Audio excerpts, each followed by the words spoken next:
Bonjour à tous, nous revoilà dans une nouvelle vidéo. Bon, donc du coup, vidéo en direct de l'aéroport. N'hésitez pas à vous abonner, à liker, à partager, à commenter. C'est Ange de l'Europe à l'Afrique. Aujourd'hui, on va voir quels sont les 5 top business que j'ai repérés ces 12-16 derniers mois durant mes allers-retours en allant au Congo, qui sont potentiellement très intéressants en Afrique et que vous pourrez lancer même à distance. Le business numéro 1, ça va être tout ce qui va être dépôt de ciment. Comme vous pouvez le voir, l'Afrique est un continent où on a tout à faire, tout est à construire. Donc forcément, qui dit construction, dit ciment qui va avec. Même si c'est vrai que idéalement, par rapport à notre culture et à notre environnement, il aurait été préférable de construire des maisons, des immeubles en briques de terre cuite. Nous exerçons dans le domaine du bâtiment et des travaux publics en général, mais plus précisément, nous faisons de notre spécialité l'éco-construction, qui est une construction nouvelle au Sénégal, qui n'est pas très bien connue, mais qui est très adaptée au paysage sénégalais par plusieurs raisons. D'abord, par sa qualité de construction et par son originalité. Bon, j'espère que ça se fera avec le temps parce qu'en vrai de vrai, c'est plus économique, c'est plus biologique, c'est plus écologique. La plupart du temps, on va pas se mentir, à 95, si c'est pas 99% du temps, on utilise du ciment. Le ciment, c'est quelque chose qui est vraiment très très demandé en Afrique. Il y a des constructions de partout, même moi je le vois au Congo. Il suffit que je quitte le Congo, je reviens un mois et demi après, il y a déjà une maison, un nouveau chantier qui sort, il y a des immeubles de partout. Donc voilà, surtout qu'au Congo, avant, on n'avait pas la culture de faire des immeubles. Maintenant, il y en a de plus en plus. Quand je marche dans Bas-Congo, bon, à Poto-Poto, il y en avait déjà pas mal, mais à Bas-Congo, il n'y en avait pas tellement. Maintenant, quand vous marchez dans Bas-Congo, vous pouvez voir qu'il y a des immeubles partout. Les gens, quand ils construisent, c'est plus pour une maison. C'est maintenant, ils se disent R+1, R+2, R+3, et derrière, ils veulent faire des projets commerciaux. Donc, le dépôt de ciment, un très bon business. Maintenant, l'inconvénient, c'est quoi? C'est que souvent, il y en a beaucoup. Et ça, c'est un inconvénient qu'on va retrouver avec beaucoup de business en Afrique. C'est dès que vous faites quelque chose, tout le monde va vous copier et tout le monde fait la même chose. Mais ça reste quand même rentable. Je pense que le budget de départ pour lancer un dépôt de ciment, je dirais peut-être, sans dire de bêtises, peut-être 500 000, 600 000. Donc ça fait du 800 à 1000 euros. 800, 900, 1000 euros. Commencer avec peut-être 5-6 tonnes, j'en sais rien. Je sais que la tonne elle varie de 75 000 à 90 000, ça dépend du moment. Donc il faut avoir 10 tonnes, ça va vous faire 200 sacs pour 900 000. Ouais, donc on est dans les 1500 euros. 1500 euros, si vous ajoutez le local, vous payez un local à 60 000, 80 000, on va arrondir à 80 000 le local. Donc vous pouvez lancer facilement un business de ciment et quand vous vendez le sac au détail ou à proximité, pas en gros, c'est beaucoup plus avantageux. Donc c'est très intéressant, dépôt de ciment. Top business numéro 2, tout ce qui va être lié à la construction. Donc les matériaux de construction, les engins de construction.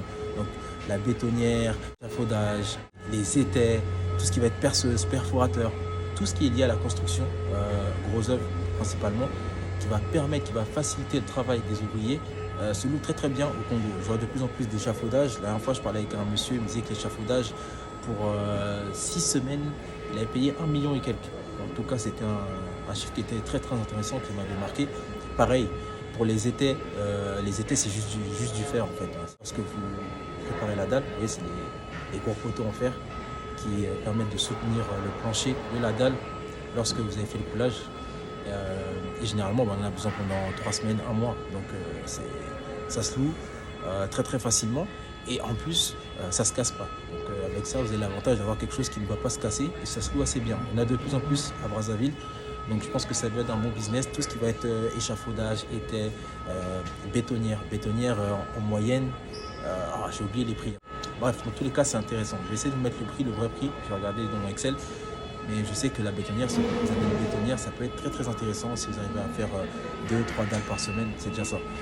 Le troisième business, tout ce qui va être boucherie, poissonnerie. Donc si vous vendez du poisson ou de la viande, les boucheries comme on a au Congo, mais si vous faites l'effort de vous appliquer sur tout ce qui va être l'hygiène, présentation, décor, le cadre, je pense que vraiment il y a quelque chose à faire. J'ai eu la chance de faire une demi-journée dans une boucherie.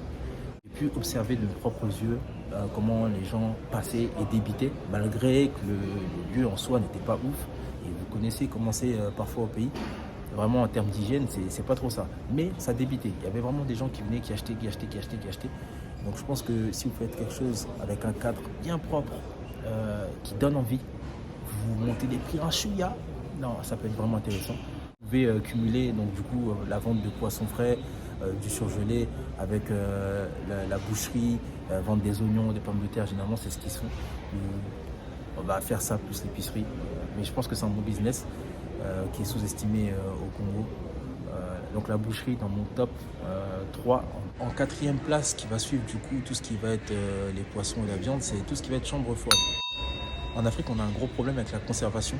Donc si vous arrivez à trouver des solutions, que ce soit un camion frigorifique pour transporter les aliments d'un point A à un point B, ou mettre en place des chambres froides, je sais que ça peut être un très très bon business pour notamment conserver les aliments des vendeuses au marché, des vendeuses ambulantes.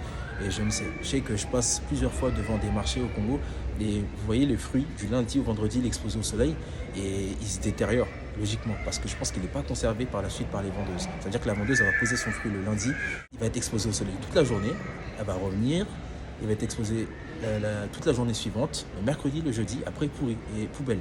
Donc si vous arrivez à trouver un moyen de permettre aux gens de pouvoir conserver leurs fruits et légumes, notamment, je pense que ça peut être quelque chose d'intéressant. Voilà. Chambre froide ou j'en sais rien, vous prenez un petit local, vous avez des congélos, des frigos, vous vous dites si tu veux laisser tes fruits là, tu payes tant.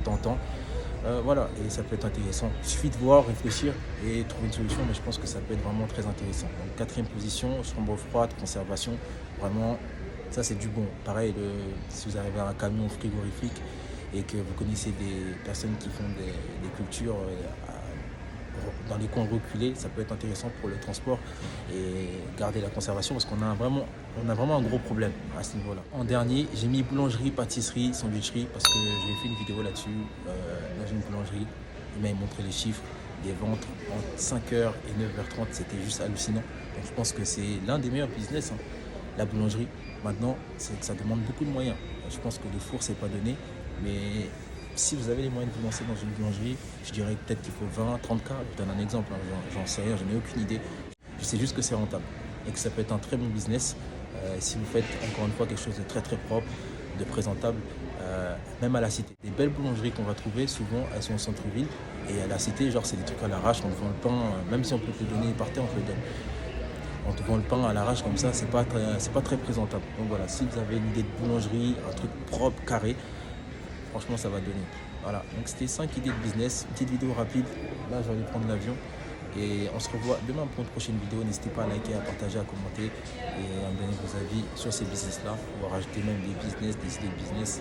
Peut-être que moi j'ai raté des choses, mais en tout cas c'est ce que j'ai vu. Après on va parler, il y a d'autres business, il y a le taxi, il y a tout ça, mais ça c'est des business qui sont trop classiques.